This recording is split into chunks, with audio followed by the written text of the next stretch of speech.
Bismillah ar-Rahman ar-Rahim. Dear students, Assalamu alaikum and welcome back to our Genetics 2 class.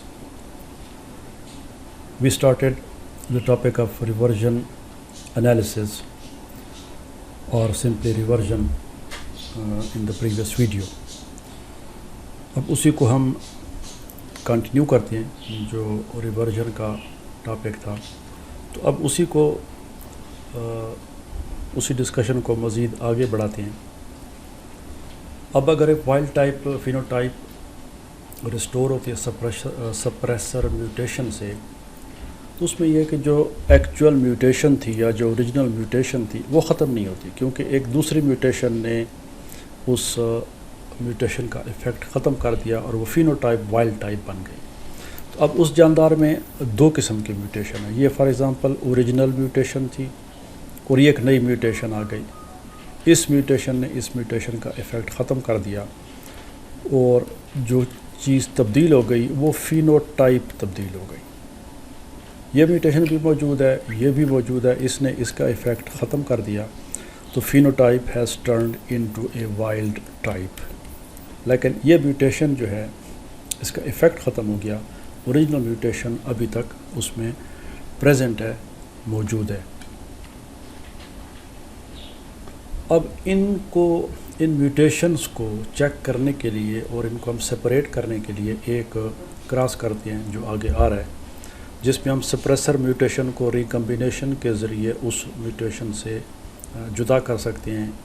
Us cross میں ہم یہ suppose کریں گے کہ جو سپریسر میوٹیشن ہے اور جو نارمل میوٹیشن ہے، فارورڈ میوٹیشن جس نے اس فینوٹائپ کو میوٹیٹ کیا، یہ دونوں ایک ہی کروموسوم کے اوپر ہیں. اب اگر وائلڈ ٹائپ میوٹیشن جو ہے بیک میوٹیشن سے ریسٹور ہوتی ہے تو اس کی ساری پراجنی جو ہوگی وہ کیا ہوگی؟ وائلڈ ٹائپ ہوگی. تو اس کو ہم دیکھتے ہیں آگے کراس کے ذریعے. تو یہ ہمارے پاس کراس ہے، یہ وائلڈ ٹائپ انڈیویجول ہے، اور پھر اس میں ہم نے یہ ایم کے ذریعے ریڈ اس میں جو سپاٹ لگایا ہے یہ میوٹیشن کو شو کرتا ہے. اس میں میوٹیشن ہو گئی.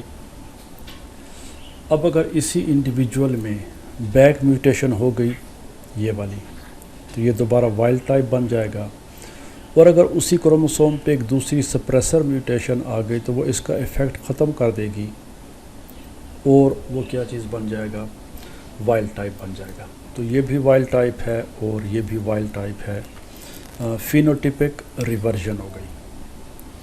اب ہم کیا کرتے ہیں کہ اسی کانسیپٹ کو سامنے رکھتے ہوئے ہم کراس کرتے ہیں اس کو بھی اور اس کو بھی. تو یہ پہلا کراس ہے جس میں یہ دونوں وائلڈ ٹائپ ہیں.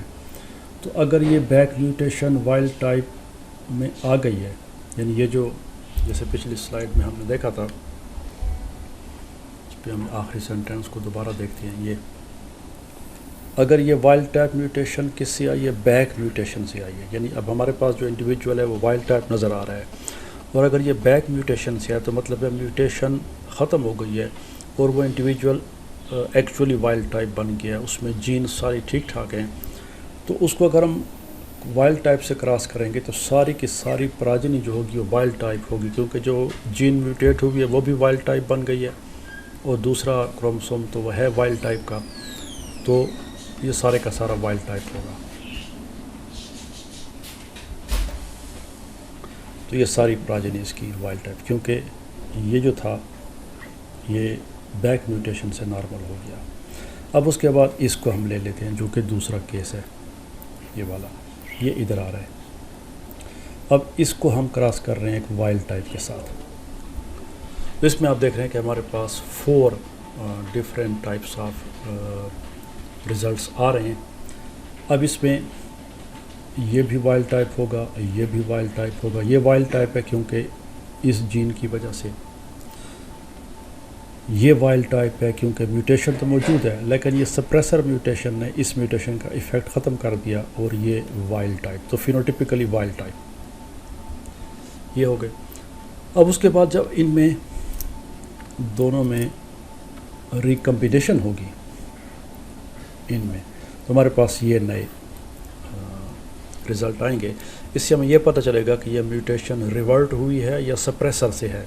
جیسے آپ دیکھ رہے ہیں کہ یہ ریکمبیننٹ میوٹینٹ فینوٹائپ ہمارے پاس آ جائے گی. جب ریکمبینیشن ہوگی تو اس سے پھر یہ سیپریٹ ہو گئے، یہ کروموسوم ہمارے پاس یہ آ گیا اور دوسرا کروموسوم ہمارے پاس یہ آ گیا.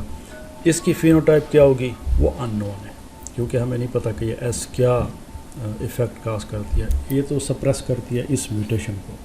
اب اس کے ساتھ وہ میوٹیشن نہیں ہے تو اس کی جو فینوٹائپ ہوگی وہ ہمارے پاس ان نون ہوگی.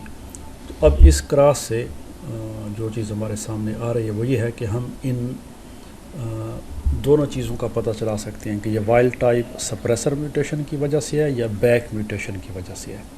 تو اگر پراجنی ساری کی ساری وائلڈ ٹائپ آ جائے تو مطلب ہے یہ جو ہمیں فینوٹیپیکلی نارمل نظر آ رہا ہے یہ وائلڈ ٹائپ ہی ہے. اس کی جینز ٹھیک ہے، بیس پیئر کی جو ترتیب ہے وہ سب ٹھیک ہے. تو اس کو ایک وائلڈ ٹائپ کے ساتھ کراس کریں گے تو ساری پراجنی وائلڈ ٹائپ آئے گی.